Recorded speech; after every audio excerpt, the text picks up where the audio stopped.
Olunaku olwaleero ekisozi mu disitulikiti y'e Gomba, Dr. Flavian Zeija gy'alayidde omukulembeze w'eggwanga Yoweri Kaguta Museveni ng'awerekeddwako mukyala we ate era nga ye minisita w'ebyenjigiriza ssaako n'emizannyo Maama Janet Museveni. Beebazizza Ssabalamuzi olw'amaanyi ge batadde mu kutambuza eggwanga nga batambulira ku mazima, obwenkanya ssaako n'okugoberera amateeka. I, Dr. Flavian Zeija, swear in the name of the Almighty God that I will be faithful and bear true allegiance to the Republic of Uganda, and that I will preserve, protect and defend the Constitution. So help me God.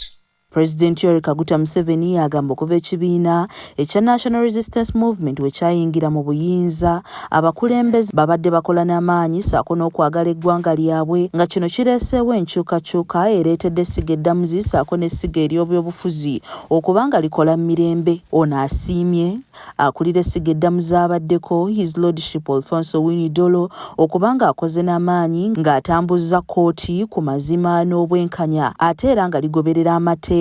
President Museveni takomyawo asiimye Dr. Zeija olw'okuba nga taleseewo wadde akadinisa newankubadde akamooli akayinza okuyingiza obuli bw'enguzi mu kkooti, era n'amusiima olw'okutambuza obulungi emirimu gye ng'amyuka abadde omukulembeze w'essiga eddamuzi abaddeko.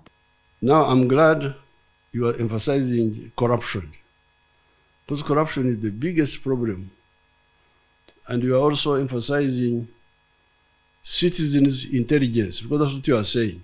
President Museveni agamba si kyangu okuwuliriza ate n'omaliriza ng'olonzeewo ekituufu, naye abalamuzi bonna ababadde batambulira wansi w'omukono gwa Alfonso Winnie-Dolo wamu ne Flavian Zeija bakoze bulungi era ng'abasiimye. Ono ayongedde n'ategeeza nga bw'agenda okukola obukubirire okulaba ng'ayambako Flavian Zeija okuba ng'atambuza bulungi emirimu gye awatali kutaataaganyizibwa newankubadde okulemesebwa. Oluvannyuma lw'okulayira, Dr. Flavian Zeija asiimye President Yoweri Kaguta Museveni olw'okumwesiga n'okutuuka okumukwasa ekifo ekinene nga kino. I accept this office with humility, gratitude and a firm commitment to serve Uganda faithfully. Ono ategeezezza nga bw'agenda okukola obukubirire okuba ng'akola emirimu gye nga bwe bamutaddemu obwesige. Your Excellency, I want to make commitment that during my tenure as Chief Justice of the Republic of Uganda, our policy of zero tolerance to corruption shall be enforced at all levels of the judiciary. Dr. Flavian Zeija ategeezezza nti mu bukulembeze bwe tewagenda kubeerawo muze gwakwosaayosa naddala mu balamuzi ssaako n'okukola emirimu gy'agadibe nga lye nga n'enguzi tagenda gikkiriza wadde okusemberera kkooti. And we shall also prioritize court open days. Your Excellency, court open days, this is where we interact with the public.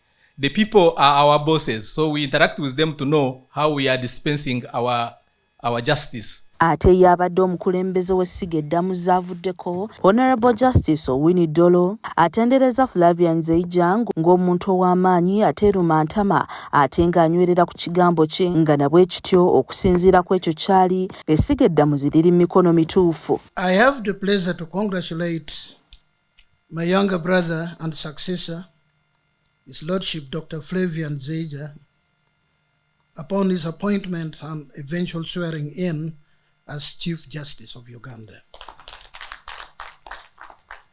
A position of immense responsibility.